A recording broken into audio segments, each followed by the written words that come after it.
Hey friends, time for another episode of Seeking Our Spirit, and today I got a good friend of mine, Mr. David Bass, with me. Super good dude, someone I admire and respect and enjoyed chatting with. Hope that you enjoyed the episode. As always, if you want to be on and chat, tell your story, contact me at seekingourspirit@gmail. That's also if you're interested in spiritual direction, you can contact me at seekingourspirit@gmail.com. Enjoy.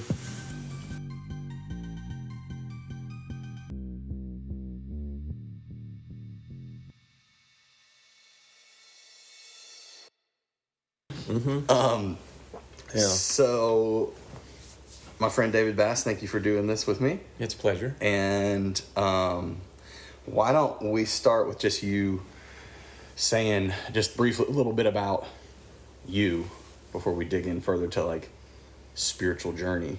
Like, Okay. who are you? Kids? What do you do? Just brief.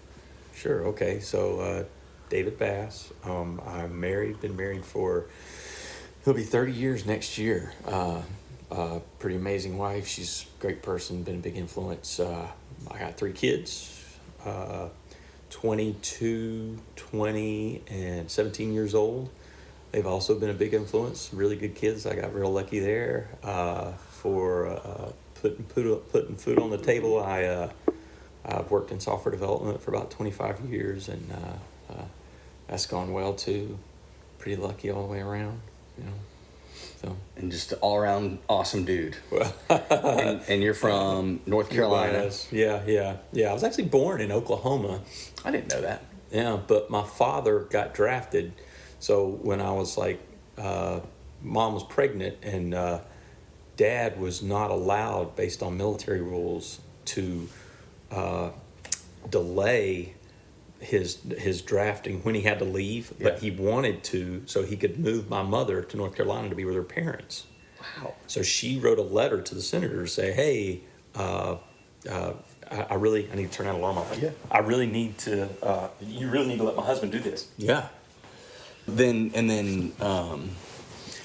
what? Yes. Oh, go ahead. Well, that was for Vietnam? Mm-hmm. It's for Vietnam, yeah. Wow. Okay. I never knew that. If that doesn't stop in a minute, I'll go find where it is and stop it. Oh, it's, tell me if you all need me good. to. It's all Okay. good. Okay. Yeah. Wow. So, Well, so I didn't know any of that. So, but North Carolina grew up in what area? yeah. So I was in North Carolina since I was like, a few weeks old. So Yeah. really, Yeah. that's where I grew up. And what area But yeah, was I grew that? up in North Carolina, mostly in Asheville. We moved to Asheville when I was about 4 years old. Okay. And I moved here into Knoxville in 1992 for my first job out of college that was close to what I wanted to do in computer support. Jamie moved over here with me. And, she moved over about 2 months after I did. And she got a job over here. Yeah. And then we liked it here. We stayed. And so I've been here ever since. And what, and that's sort of where I came into contact with you first, is in Knoxville at Ascension. Mm-hmm. Yeah. And you had been there for almost your whole time in Knoxville? Yeah, it's interesting. So when we were in Asheville, Jamie and I, after we've been dating for a while, we were like, we ought to try going to church somewhere. So we shopped around for a few different churches, and we found this church that we really loved. Mm-hmm. So All Souls Church in Asheville, it's in the Biltmore area, was actually built for Vanderbilt to marry his daughter. So he built the church for his daughter to be married in, something like that. And but we just fell in love. Like Neil Zabriskie was the rector there, and that was an Episcopal church. We had started. I was raised in Church of God and didn't really care for that. My parents had transitioned over to Methodist, and I thought Methodist was pretty cool. So I said, yeah, let's go to a Methodist church. And she said, well, I was raised Presbyterian, and I want to go to a Presbyterian church. So we're like, okay, we'll try some different churches. Yeah. So we tried different churches, and for Episcopal, we just tripped over it, Tried All Souls, loved the people there. Yeah. And wound up going there. So then when we came here, to your question of Ascension, we're like, okay, let's try some churches. And everywhere we tried, we're like, just not loving any of them. And that was different denominations, or that was just Episcopal churches? It started off just Episcopal because we had really liked how the Episcopal, thought and belief system was. And, So we did try some other ones, but then we kind of landed at Ascension, but it wasn't because of the same sort of thing. But it worked for us for a really long time. Yeah. Cool. Well, so we sort of touched on a little bit, but let's dig into, right, as I always, in these episodes, I ask people to talk about their quote unquote spiritual journey. So okay. not necessarily meaning where I went to church, but like, yeah. I don't know, would you name something as your first, like, a spiritual experience, or like what was spiritual life for you? What does that even mean to you, like growing up as a kid? Okay. And maybe it is just church relationship. I don't know. Some Okay. people, it's just their conception of religion or spirituality is really related to just church. I see it as a little bit of both. I mean, for me, my parents, both my mom and dad, grew up in like really, really strict church environments. Yeah. Very literalistic type of a belief system. Like I heard stories that just made me cringe, mostly from my dad, and they didn't want us to have that, right? So as we grew up, I always had a grandfather who lived pretty close by, and preached at a church pretty close by. So we would go to their church, right? And so I was kind of being exposed to that very literal. This is what spirituality is. It's this relationship with God through Jesus Christ and blah, blah, blah. And as a kid, I didn't know any better. That's just what I'm learning. But I started building this vision of what God was, what God looked like, so to speak, right? Sure. What God felt like. And as I got to be a teenager, I was like, man, that's not right. That's not, I don't agree with that. And so as I became a young adult, this is one of the areas I think Jamie really helped me grow in. I came to flat out think, no, that's not what God is like. That's not what he looks like, God feels like, or anything like that. So it almost sounds like for you, the first kind of spiritual, quote unquote, experience is like questioning or rejecting the image that you had grown up with. Yes, yeah. That's fair to say, I think. So before we go there, before that time as a child, was relationship with God, spirituality, was it all external and just church? Or, and I know it's a hard question because you were a kid. It's a long time ago, right? It's hard to remember those sort of things. But like, do you have any recollection of anything you would call spiritual as a little guy?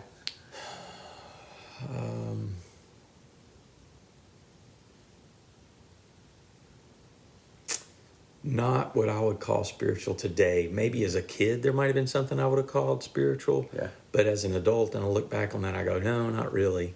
Were you baptized as a kid in that tradition? Or did you have to be an adult? I was baptized multiple times as a kid in that tradition. I got baptized one time because I wanted to impress a girl. Yeah. I got baptized one time because I just wanted to get in the pool at youth camp for summer. So, yes, I was baptized. So those, needless to say, were not deeply spiritual experiences. They were not spiritual. Well, I don't know. The one where I wanted to meet the girl might have been spiritual. But for another reason. Different kind of spirituality. Yeah. That's funny. Yeah. Okay, cool. All right. So sort of young adult, you start questioning things and start saying, this is the image that has been taught to me or handed down to me doesn't jive with like sort of what I internally feel. Right. Okay. Yes. Yeah. You want to say more about that at all? Sure, I can. Part of that came from going to All Souls. So when we go to All Souls, our very first time there, remember I came up Church of God most of the time, shifted to Methodist, late teenage years. That's basically when both my grandfathers retired from preaching and moved away. So mom and dad said, well, where will we go to church now? Let's change things up. Let's go to Methodist, right? Okay. So we go to Episcopal church for the very first time, and we go walking in, and we're going through the service. We get to the end of the service, and I was like, oh, check it out. It's Communion Sunday. And my wife turns over to me and she goes, no, honey, this is different. Every Sunday is Communion Sunday. And I was like, oh, okay, got it. So I say that to say going to the Episcopal church was a very different experience for me. Yeah. I went through, and for me, church, it was just as much a social thing as anything else. Sure. I mean, I look back now and I go, yeah, okay, well, I see it as more kind of a support system for what you might believe, right? But at the time, it was just, I don't know, this is, if you want to try to do some of the right thing, try and, have a connection with a creator kind of thing. Let's go to church. Let's try that out. I mean, I'm young, I'm exploring, I'm figuring it out. I go through confirmation, and when we go through confirmation, there was a dinner at the end of it, and Neil Zabriskie was the rector, and I was the first one there, right? And he was. I said, "What can I do to help?" He was setting food out on the table. He's like, "Oh, I got drinks out in the garage. Go out to the garage and just bring all that stuff. Bring some of the drinks in here as much as you want." So I go out there and I open the refrigerator, and it was full of beer and liquor, and I was like, Neil, I think I might have gone to the wrong place because I grew up, that was taboo. You didn't do that kind of thing. So I go back in there and I told him, I was like, I think you sent me to the wrong place, and I felt like, I saw something you didn't want me to see. Yeah. And so he's like, really? It should be light out. And he comes out there and he's like, no, let's take this and this and this. So again, another example where the Episcopal Church was just extremely different from me. And so it made me a little brave. It made me start going, well, what is really spirituality to me? I always envisioned God literally as looked like a dude and sitting up on a throne somewhere like in another galaxy. God as judge only. Pretty tangible, and that was the beginning of me not thinking that. Go ahead. That's a fascinating example to me because, it's a funny and light story, and it's jokes that people sort of make about the Episcopal Church all the time. But I hadn't really considered it in that way. That it's that moment actually brought you into like a reshaping of theology and spirituality and your perception of God. That's really interesting. And because like if this is okay, and if this religious leader can be open in this way or open to having a beer or whatever, it's like, that's such in contrast to the lifestyle and the culture that you knew, and therefore, and the way that you perceived God in that context. Yeah, it's just such an interesting angle in. And it wasn't just that one moment. There were I could probably rattle off at least 4 or 5 different just little things that made me go, what the hell? What is the choir director was gay? Yeah. And you couldn't do that where I grew up, And I was like, well, what was he still doing in church? And I got to know him, and I mean, he was an awesome. He was one of the coolest dudes there. Yeah. I mean, it was just a different world for me. Yeah. As far as, hey, let's go to church Sunday, Yeah. So. Okay. Well, so that's fascinating. So, okay, I guess I'm trying to put together so far sort of for you, spirituality was in sort of a reshaping of understanding of theology and reshaping of belief so like it sounds to me like the journey part is like in the questioning, like you said, like you grew up in this very solid, forgive me if it's not a good word, but rigid sort of perception of God and spirituality, and then the questioning. When what I'm hearing in you is like when you started to go into this other context and saw a different way, the questions are sort of what drew you into something perhaps a little deeper. Yeah. It was an opportunity for me. Yeah, I mean, you're phrasing it as the questions, and I think I'm seeing it as it was an opportunity to go, instead of spirituality being told to me what it was, it was an opportunity for me to go figure it out yourself. Yeah. And it was never like that growing up. That's interesting. So was that a long journey? Because you were married by then. Oh, yeah. Right? Oh, yeah. Okay. Yeah, I would definitely call that a long journey, yes. I mean, that was the beginning of what I consider a long journey. Yeah. It's funny, I had probably horrible analogies, but growing up, I feel like it was more like you're on a ride. You're being taken here, here, and here. And as an adult, and sort of stepping into that area of, hey, no, question everything you want. It became, and that's when it became a journey where I'm getting to choose the trails and that sort of thing. And yeah, very, very different.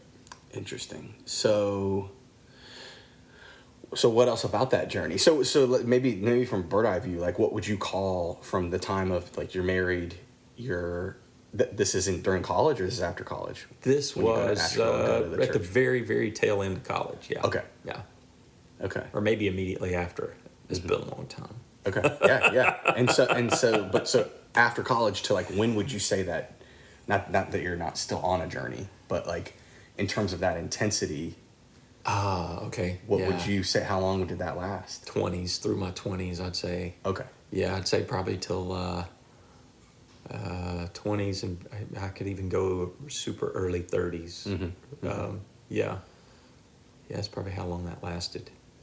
And that drove a lot of like getting involved in things as part of an exploratory, I guess you would say. Kind of. Yeah. Well, that's why, and I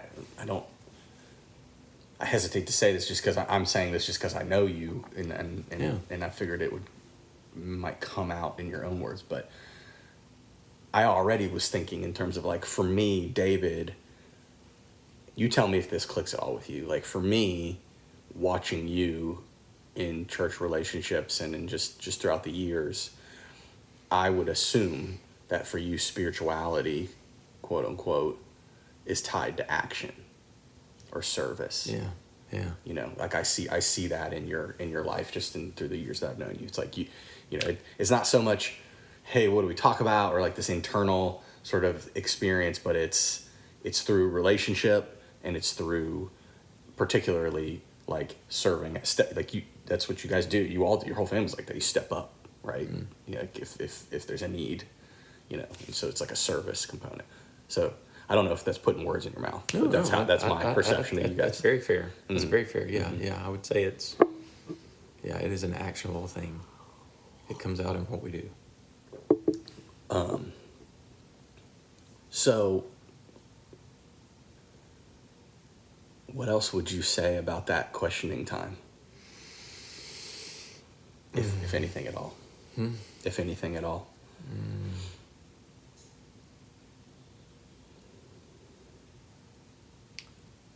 I feel like there are different things I could say, different trails I go down. What do you want to know? Yeah, was there something that seems like, what was the most significant sort of trail, as you call it? I mean, was there a time that really like you struggled with? Yeah. So when we were at Ascension, we had gotten involved in several things. Like Jamie was doing stuff with kids, little kids. I was doing stuff with the youth group. And it was cool to be involved in doing those things, and I felt like, hey, I'm making a difference. Whether it has to do with, I guess I didn't really see it as spirituality. I just saw it as I'm getting to make a difference for somebody. Yeah. Right. Through working with kids and doing other things there. But at one point, they offered this. There was a 3-year Bible study thing. Yeah, EFM probably. It wasn't EFM. It was a lesser commitment than that. It was called Disciple. It was actually a Methodist-based Bible study. Okay. But they were just going to try it out. So they did it 1 year, and it went real well. And somebody had come to me, and they were like, "Man, I think you'd get something out of this." So I joined that, and I wound up. I retook the first. I like to say it's because I flunked the first year, but I took the first year, and I was like, "Man, this is really cool." And they asked me if I would lead the first year of study, but take it a second year. So I was like, "Absolutely, I'd love to redo this." So I took that Disciple course. It was 3 years. Went through the whole thing, but like I said, flunked first. So did it 4 years, and that helped sort of. Make me feel better about some of the things that I had thought. Like in the very first course on that Disciple, I still remember, man, very first course, we read Genesis. And when we were reading Genesis, I've always had a problem with Genesis, right? Sure. It's like, come on, man, that's not how the world came about. Right. But again, in my upbringing, very rigid, very literal, it's like, no, this is exactly how it happened, right? So I always felt like, no, not really the case. And sure enough, there's a little video that's at the beginning of every one of these sessions, and this dude gets up there and he's talking, and he's like, yeah, that's not really it. And he's talking about how, back then they didn't have, major publication machines like we got now, right? So it was a big deal to have to write stuff down. So they spread stuff with word of mouth, and they use stories. And he explained how Genesis is a story and is trying to get across, an idea of, of who God might be, not necessarily a step-by-step account of how the world was created. And I was like, yeah, that really that spoke to me a lot. Yeah. And so that very first week kind of hooked me with Disciple, and that entire 3-year study, I got a lot out of it. And what that study kind of talked about was a lot of questioning. Like, it's okay to think this and that. A lot of people think this and other people think that. What do you think? And I thought it was great. Which that's just a complete paradigm shift from where I was at. To be able to question Scripture. And that's a total shift. Yeah, and that's always a fascinating one, not to be a dork, but technically when you pay attention to the creation stories, there's two. Right. If you're really paying attention. Right. There's two stories there, which already, if you're paying attention, cues you into wait a minute, something's not right here. Yeah, but it's supposed to be every word is the only word, why is there two stories? Yeah, that's interesting. Yeah, but yet both I have an uncle who is a church guy preacher still, and I mean he'll help you. He'll explain why they're different and why they're still both right. Yeah. But that's Yeah.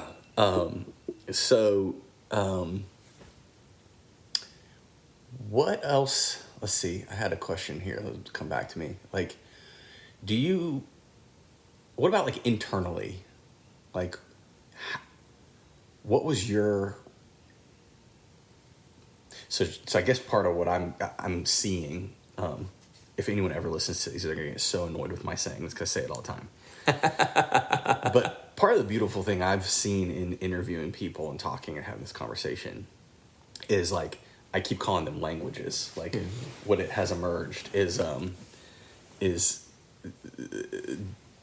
I start to see the different languages and ways that God sort of speaks to people. I don't mean just verbally, right? But it's for some people it's through relationships. For some people it's through service. For some people it is audible. For some people it's in solitude. For some people it's nature, right? I mean, there's all these languages, I call them. So on an internal level for you, can you put your finger on that at all? How is it that you experienced God in your life? What did that look like? And for some people that shifts throughout their life. Well, I was going to say, for me, it's not that'd be the one time I could say I speak multiple languages because all I know is English. But it's been in different things. It's been in the action of being involved with and bringing up my kids. So it's been in the action of growing my relationship with my wife. It's been in the everyday action of the person. I mean, this is going to sound so cheesy, but I believe it to my core. It's in the simple action of how I interact with the people I work with, the cashier at Kroger, the person that I pass as I'm walking around the neighborhood. I mean, it's ingrained, and I see that relationship in how I treat others and how I feel when I treat others, and what I hear as a response from others of how I treat them. Not necessarily how I hear golly gee, I sure liked bumping into you the other day, David. But when I'm talking to someone and something's going on with them, and I'm like, oh my gosh, really? Tell me about that. What's going on? And all of a sudden, they've got a place to dump something, a frustration or problem, right? But I love going camping. My boys like to go backcountry camping. Kind of breaks my heart. Luke just went on his first without dad backcountry camping trip with his friends. I was like, okay, man, that's awesome. I'm so happy for you. But at the same time, I'm like, oh, sad, yeah. end of an era. Yeah. So, but I mean, I see it when I go out. I was on this camping trip in Frozen Head, and we were hammock camping, right? And these looked like fireflies, but they didn't light up and turn off. They lit up and stayed on and floated around for a little bit, and they didn't move sporadically. They were very, very gentle movement, and then they would slowly turn off, fade away. I was like, what in the world was that? Yeah. And I was laying there, I was thinking, God, it's amazing to me, the creatures that, life has produced that I know nothing about, So in nature, little moments like that, God, what was another one you said? I just feel like I feel like I see the presence of, life, God, all over the place. That's great. That's a really beautiful description in that it, a lot of people, I think, when they describe spirituality, talk in terms of these big like watershed moments, like these big, like I would call them like inbreaking of the spirit, right? Like, I don't know, some massive event in their life or just, a breakthrough. I mean, in some ways it's sort of like my call story was like this inbreaking, like God sort of, it was like this pivotal moment in my life, but and so a lot of people have those, but what's beautiful about what you're describing is like a much more constant and steady and ever-present like awareness of just in life, right? In relationships, in nature, in creation, like, oh, this is spiritual, this is God, which is really cool. I mean, not to get preachy here, but like really, if you even look at what we're doing in liturgy, what the Holy Eucharist, for example, right? What is that? What are we doing? What is organized religion? Well, it's we recognize that something really holy happened in this one moment, in this Last Supper. And so we want to replicate that.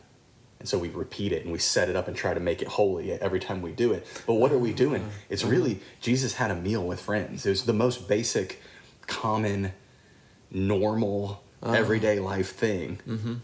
Jesus broke bread and shared wine with homies, and said like, look how holy and beautiful and powerful this moment is. Yeah. Right. Yeah. Wow. Yeah. I've not thought about that like that. Yeah. That's pretty cool. I mean, that's all it was. And then we go, oh, that's let's replicate that. Let's box that in. That's religion, really, in a negative way, But anyway, I hope that connects. I mean, it's like, so I hear that in what you're saying is the holiness. And I think really, in some ways, that's the, I'm not trying to blow smoke at you here, but like, in some ways, that is that perception of spirituality, of life, that they are really one and the same. Hey, my relationship with my wife is spiritual. My relationship with my children is spiritual.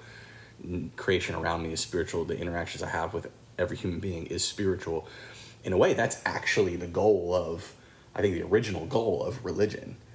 So much of religion now gets, and perhaps this is a lot of the way you grew up, I don't know, but like, I feel at least that so much of religion has become pointing people to when I die, to this other time, to afterlife. But Jesus was talking about now. The kingdom is here. Yeah, it's right here. And so that's great. In that way, that's actually like very Eastern too, Buddhist, all of these things about the spirituality, the holiness, the sanctity being in every moment. Yeah, I've dug into that just a little bit, Like I've got a book, it's in there on my shelf. I can't remember what it's called. It's basically like intro to Buddhism. Yeah. Right. And I've read a couple of other just different type religious type books, just trying to understand a little bit. And I see where you're coming from. Yeah. There is that sort of. Well, but Jesus is the same, isn't it? It's really not different, right? I mean, Jesus was saying that. Really not. It's that common. There's a common goal right there. Yeah. It's funny. I think the story about the Eucharist too. That's kind of cool because I can see like I don't think you can just walk around going, okay, I need to go see a blue ghost firefly, and I'll experience spirituality. Yeah. Right. Right. I just need to go have the Eucharist and I'll experience spirituality. And Right. I mean, it's not really, doesn't really work that way. Yeah. Exactly. It's there, but I don't know, trying to use some of the same verbiage you were using. You got to be speaking the language at the moment in order to really get it. Mm-hmm. You know, or be open and perceptive to the holy, to the sacred, right here and now. Mm-hmm. You know. Yeah. You have to be conscious of that versus Anyway, we could go all over the place with that. I mean, that's constant especially in a liturgical church of, you can go through that ritual for years and it be the least spiritual thing you ever do. Yeah. Or you can go through it and it be deeply, deeply spiritual. So, and then one day it can just be like, yeah, that was awesome. I got that.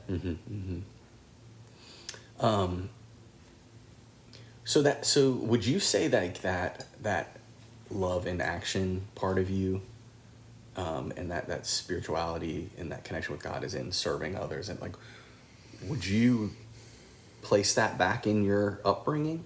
Like, was that a part of your more fundamental kind of conservative religious life? Was that taught?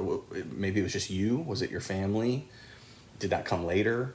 Does that make sense? I definitely think, I definitely think it was a part. Like when I say, I had this rigid upbringing as far as, religion went, I'm probably discrediting that a lot by just putting it in that little box. Sure. Like my dad, and my mom too, but probably more so my dad would say he's glad I got where I got, so to speak. Yeah. Right? Yeah. They were never they weren't the rigid ones. It was really their parents, but we were attending their church. It was inherited. Right? Yeah. But what I still saw, my grandparents do, there was a lot of action. Yeah. Their motivation might have been different. Right. Like I remember one time we went into a convenience store. I was, gee whiz, I don't even think I was a teenager yet. But we go into a convenience store, and my grandma and grandpa, Nanny and Papa, they had said, hey, you kids can come in, me and my two brothers, and get a piece of candy and a soda. We're like, all right. Yeah. So we go inside, and we're getting our soda. We're getting our candy, and there's a guy in the back who's buying some beer. Mm-hmm. And my grandmother says, hey, I can't remember his name, whatever. John says, hey, John, I haven't seen you in a while. How you been? And John's just kind of like, oh, boy. Yeah, hey, how you doing? And he's taking his beer up there and plopping it on the counter. And my grandfather said something not crude, but just kind of like, you sure you want to buy that today, John? And John's like, yep, just got off work. Pretty dang sure about it, buddy. Yeah. And my grandmother, she says, well, we'd love to see you sometime, come on over to the church anytime, or just come by the parsonage. They had a house that was right by the church. And she's like, come by the parsonage, just say, hey, love to see you. And he's like, all right, bye. Yeah. And he gets his beer and off he goes. And when we get back in the car, they have a very brief conversation about how, man, we could stop him from going to hell. Yeah. We hate that he's going to burn for eternity, but, we're trying to help them like we can. So their motivation was a lot different than like what mine might be. But to your point, they had action and well-intended. Yeah. And I witnessed it all the time. Man, and that's something that's such a, I think in the religious context I was raised in and, and still a part of,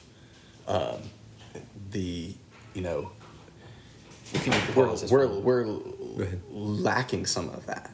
And I think we often can like look down at quote unquote conservative, fundamental, whatever category you want to use. The Episcopal mentality can look down on that. But I recognize every day, to your point, like there's a lot of things I admire and respect and feel like our context lacks. Mm-hmm. And that's exactly, action, like actually doing something with the things you believe, right? Actually taking it that serious is oftentimes missing in our context, I would say. So I think that's beautiful, really, people actually living it out, you know. Mm-hmm. It almost sounds kind of monk-like you worry that sometimes we're kind of monk-like not that monks do this. I know monks are very active and do things, but a lot of people think about monks this way. At least I know I did, where it's like, okay, well, find it for yourself and then keep it. Yeah. Like not necessarily don't share, but just, do the things you need to do to hang on to it. You meditate, you read, you pray, and that sort of thing, and don't worry so much about going out there and sharing that with others. I mean, a little bit. Yeah. I can kind of see that. Yeah, and there's lots of different things we could go down that contribute to that. I mean, some of it's just so many people have been traumatized by, like, we would say Bible banging, like proselytization. Bible bang? Yeah, like Bible bangers. Oh, bangers. Okay. Yeah. Or thumpers, people say, and so as a result, people, that's the last thing they want to be is, somebody that looks like that. But as a result, they lose the teeth in their faith, right? They lose where the rubber hits the road, Yeah. So what else? What else you think of? What else comes to mind when you think of just this spirituality, this relationship with God? You talked a little bit ago about like a pivotal moment, and it's interesting. I look back now at a moment that happened, and my perception of it has changed a lot. But I dealt with anxiety since my probably early 20s, mid-20s, something like that. I never would have thought that. Yeah. I was on. I took medication on and off for a couple times, a little while, trying to figure, sort of get it settled down, figured out. But there was one time in my 20s where it was my first real computer programming job, which is what I was pursuing, software development, programming. And I was the only developer on this product. So basically, the buck stopped with me. I mean, if something couldn't get figured out, well, David has to figure it out. I'm young, my first job, and I feel very burdened by it, right? Whenever a problem comes up, there's a problem that's come up, and I've been working on this problem for 3-4 days. I cannot, for the life of me, figure it out. I've gotten to the point where I'm carrying. I had recently gotten a laptop. This is back when laptops weren't all that big, so it was a big deal to have a laptop. Yeah. So I had a laptop, and I'm carrying it with me, like even in the car. Yeah. Wherever I go, because if I have I've got to have this figured out. Yeah. We have customers that are relying on me. Hundreds and blah blah blah. And oh my gosh, I went to get my hair cut. Laptop's in the car with me, and I'm looking at it before I go into the haircut place, and I close the laptop down, set it in the seat beside me, and I'm on the verge of tears. I'm like, they're going to fire me. Yeah. I'm not going to be able to take care of Jamie. I'm going to lose my income, and of course I'm catastrophizing. I'm a stressor, and I'm going to lose my apartment. We're going to be homeless. I just go down this awful, rabbit trail of things that or plethora of things that are going to happen to us because I can't figure out this one problem. Yeah. And I was sitting in a car, and I've never been. When I say I've never been a big prayer, I think about like praying like I grew up alongside, right? Fold your hands, get by the bed, on the floor. I see that differently now. Yeah. But at the time, that was, my thought of prayer. Well, I hadn't been a big prayer, and I said, I had a from heart like prayer where I'm like foxhole prayer. Yeah. Yes, a foxhole prayer. Which really over this computer problem. Well, hey, if it's real, it's real for us, right? It was. Yeah. So I had this, really heartfelt prayer where I was like, you show me this answer, I'll make the deal with you. I'll do whatever. I just, please help me figure this out so I'm not going to be jobless and homeless and blah, blah, blah. And so I did that, take a deep breath, and I go to get out of the car, and it hit me. I was like, oh my gosh, I know what the problem is. That's crazy. And I stop. I'm late for my haircut because I open up the laptop, and I go and I look, and I was like, I think this is what the problem is. I'm going to look at this when I get back. I get my haircut, I come back, and I had it fixed by the end of the day. Yeah. Okay. And I mean, not necessarily I have it fixed and it's all on a bow, but I've got it. Yeah. I've got it. Yeah. So by the end of the day, I'm feeling great. And I was like, holy cow, that happened because I was very, very sincere with that prayer that I had right then. Yeah. Right? Yeah. Now, since then in my career, I've been in dozens of situations Yeah. where, okay, the buck stops with me. I've got to figure it out. And I've learned that, okay, well, really all you need to do, man, is calm down and relax. And 9 times out of 10, the answer will come to you. Yeah.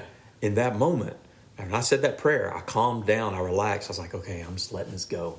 I gave it upstairs, so to speak. Yeah. You know, God's got this, and I'm not going to worry about it. So, you know, we talk about spiritual moments in your life, and that was one at the time for me, but that my perception that really was this really strong, powerful spiritual moment has changed. Yeah. Such that it's like, well, maybe it wasn't so much that God went, oh, gee whiz, that poor guy, he really needs the answer. Let me just put this in a tiny little ball and drop it in his head, right? And so he dropped the answer in my head, and I figured it out. That's kind of how I thought about it then. Yeah. But now I think about it more like, nah, you know, it maybe it's not so much that, but kind of like you said earlier, spirituality, God, I see lots of different ways that people want to. I don't want to put a label on it, right? But that presence of something greater in your life can really have an influence in every little thing that you do, whether it's facing a problem that you've got right now, whether it's helping somebody else face a problem that they've got right now, whether it's taking in the blue firefly thing that's floating, blue ghost firefly thing that's floating by. It does not take, and it doesn't actually take an actual moment of deep sincerity or deep trouble.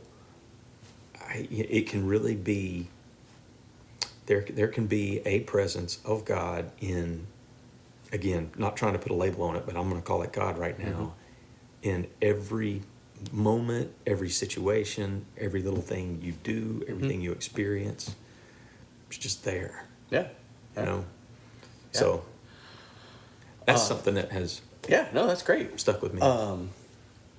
So what deal did you make with him? You know, that's funny. That's funny, Brett. I don't remember.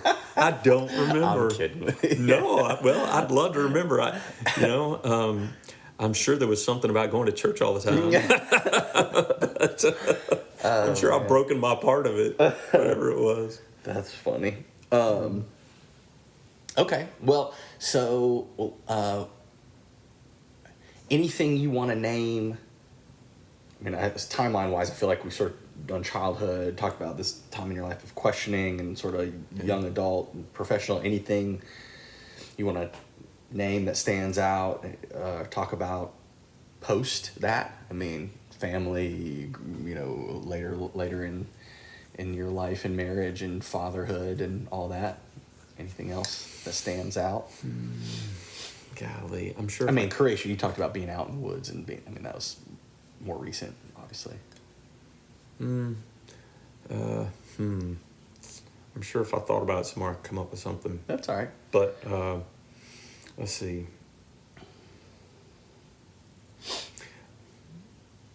I guess I don't know how to put it, but I do still feel like it's not. I still don't have it all figured out. Yeah. You know, I really. I feel like I'm not even close. But to me, I don't plan to have it figured out. I don't know. Right. What are we figuring out? Yeah, I don't know that it's meant for us to say by the time we get to the end of life, you've figured out what your purpose is in life, or what God is, or what your spirituality, you've reached some sort of spiritual maturity that there's nothing else for you to question or seek after. Yeah. I guess at the point I'm at today, maybe I'll get to a point where I'm like, yeah, man, I remember when I used to think that. Yeah. But right now, the point I'm at, yeah, I don't think I ever expect to get to a point where I. Well, if we figure it all out, then that means it's done. Like, what else do you do? If you got it all figured out, there's no more growth. There's no more anything. So is that what you tell the people who grew up in the Church of God? Because here's something that I heard somebody say one time I thought was very interesting. My grandfather was talking to a man who was Catholic. This isn't a joke. Although it's kind of starting off that way. He was talking to a man who was Catholic, and they were talking about differences in their beliefs. Yeah. And my grandfather was telling him, well, why do you pray to Mary? Mary didn't do anything for you. Yeah. You know, Jesus is the one who did something for you. She had Jesus. No, I'm kidding. That's pretty big. No, I'm kidding. But he's like, she didn't raise from the dead. He used to. I heard him say in multiple sermons, people talk about the Buddha, but he's not going to do anything for you. He's still dead and in the grave. Jesus ain't there anymore. Yeah. And this man that he was talking to said, that is something I can respect about how you believe. You know Jesus and God. Mm-hmm. And he's like, I know about Jesus and God, and I'm learning more. Wow, that's interesting. Yeah. So if you give credibility to what he was saying, then there are certain people who say they do have it figured out. And I think that their growth is not so much them learning things as it is the action that they do. Yeah. Trying to get other people to know those things, understand those things, evangelize, if you will. Yeah. And I might be selling them short, but I can make sense out of that. Yeah, yeah. So if you get it all figured out, then there could still be more to it, but it's the spread of that, not so much your own learning and knowledge and understanding. Yeah, yeah. Yeah, and it's sort of like we were saying before, it's something I admire is the action, the intentional action of folks like that, yeah. Who knows, maybe we just figured it out. Maybe that's why they do all that action, because they're like, we already know all this stuff. We just got to go tell everybody else. Yeah. Well, what else? You got anything else? I feel like we're wrapping a little bit. You got so the one of the big main questions I ask. So maybe the laptop was that moment, but like, and you don't have to have an answer if you don't have one. It's fine. Okay, but would you like what has been the most intense or meaningful spiritual experience you've ever had?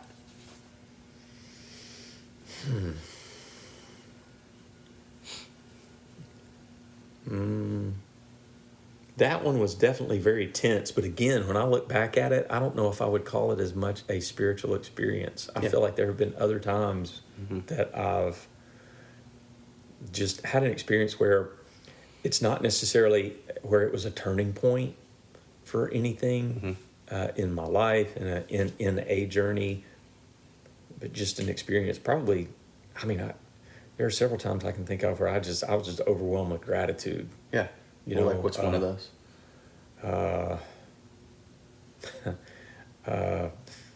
So one of them, I'll mention two. One of them was really that blue ghost firefly. Mm-hmm. I was just really overwhelmed with, holy cow, I don't know squat. I left that and I learned what that thing was. It was the blue ghost firefly. But I remember lying there. I probably laid there for an hour in that hammock with it pitch dark. Yeah. It's probably 11, 12 o'clock. And I'm just watching those little things show up and disappear. Eventually, it was interesting because they kind of came in a migration. There was like a whole bunch of them. Yeah. I'd say at least 40, 50. And they kind of moved across the campsite and went off to where eventually there were just like, one or two of them blinking here and there. So just like the sheer awe of that. Yeah. I was just like, I know this is just some simple little creature that I'm seeing on this little camping trip with my teenage kids in this tiny little park. But, I'm sitting here and I look up and I see all the stars. Right. I see something fuzzy over there. That's probably an entire other galaxy. I was about to say, it reminds me of the experience of like that, like when you do stargaze or learn about the universe and how insignificant and yet immensely special it makes you feel. Yeah, that's a good way to put it, man. It sounds like you've talked to people or experienced that yourself. Yeah, but I would say that was one. That was a really cool experience. And another one was probably about, like I said, I've dealt with anxiety stuff, and one time Jamie and I go off to the ER because I was having some real bad chest pains. It turned out it was nothing. It was just a kind of panic attack kind of thing. But I remember at one point we were sitting in the room, and the kids were not all that old, right? Like our youngest, Luke was probably, well, he was in either first, second, or third grade. I can tell from the school he was at. So, that would have meant our oldest would have been probably middle school. So Jamie doesn't want to stay at the ER with me at the ER all night, right? So we get the ER. I get settled in. They're like, yeah, we're going to have to keep you overnight for observation and blah, blah, blah. And at one point, Jamie and I are talking, and she's like, I don't want to leave you, but I really have to leave. Yeah. So when she leaves, I'm all by myself in the hospital room. And I imagine this is probably a time when lots of people experience, this type of thing. But interestingly, that wasn't a moment of, hey, I'll make a deal with you, man. Help me survive this. Yeah. It was, I'm so stinking lucky. It's unfair that, I've got somebody who loves me so much. She was torn up about leaving. Yeah. And she's going home to 3 beautiful kids we have. And I'm going to see her in the morning. And I feel like I couldn't sleep for squat that night. Mm-hmm. And I just laid there the whole time thinking, man, I'm so lucky. It doesn't matter if I kick the bucket right now. Yeah. It's been, I've checked the Had a Good Life box, and I was just feeling really grateful, and that's awesome. Great. It occurs to me there. I mean, like, a couple things. I mean, one, just how often. I mean, that's a theme in and of itself. That within trying times, a difficult situation, where people often are brought to a sense of something bigger, or brought to, a sense of gratitude, brought to, I don't know, it's an experience, right? Like that we look back on. You didn't want to go through a panic attack. You probably would have chosen not to do that. And yet we name a negative or challenging experience as then being a powerful spiritual experience, right? That's common. Yeah. And then the other thing that connects with me on is just, man, gratitude is so underrated. I mean, people don't. Gratitude is maybe one of the most important things there, to live a life of gratitude. That shifts and changes everything. That influences everything. I couldn't agree more. Yeah. And I lack that a lot of times. Like this house is a great example. These windows are so old, and sometimes I'm just like, oh my gosh, I wish we could afford to take all the windows out, And a lot of times I'm horrible for looking at what I don't have. Mm-hmm. Well, we all are. Yeah. But I think some powerful moments for me are when I'm really getting what I do have. Yeah, and that, I mean, not to take us down a whole other, it's a huge conversation right now, just in our world and our life, though, of like kids and social media and all that stuff. The comparison of self to other, and to like really actually fake image of other, like on social media platforms, is deeply affecting and shifting, especially young folks' capacity to be grateful. I mean, I'm not thought of that. Oh man, yeah, because it's just constant comparison to something that's not even real. Yeah, but then they walk around not thinking they're enough, not being grateful for what they have. It's always more and more and more. Yeah, yeah, and I think that's really shaping our world right now. Unfortunately, don't want to end on that. No, it's okay, man. That's a shame. That's something to think about. Wow. Okay, so I dig that kind of stuff. I mean, not that it's a good thing, right? But it's like, wow, yeah, that's true. What can I do? Yeah. Man, yeah, but great. That's always something with mission work that people come back and they're always so shocked to see, like, oh, I was helping or serving these people. They had nothing. They were so much more happy and grateful than I am. And people are always impacted by that. Anything? Go ahead. No, go ahead. I'd imagine that's all. You get that a lot from like the Bolivia trips. Yeah. Oh, universally. I mean, every time. Yeah. Interesting. Anything else you want to name, point to, talk about? I don't think so. Yeah. Anything else you want to ask or nudge me towards? No, I don't think so. I mean, unless there's just other snippets or stories of of whether that's gratitude or spirit or whatever. That's great. You good? Cool. Yeah. All right. Well, thank you again for doing this with me, for having this chat. Not to make you feel uncomfortable, but I love and admire and respect you and your family. Oh. I think you guys are awesome people, and I see, as I already said in the beginning, the beauty in just your all's action, and I think it's a beautiful example, and I've told you before, but I particularly see that in you, and you know this, but in terms of your ability with young people and youth, and I don't think you know how impactful and important and special you are in the lives of my children and a lot of our youth that we have. I'm definitely going to go with that. Been that way in Ascension too. Yeah.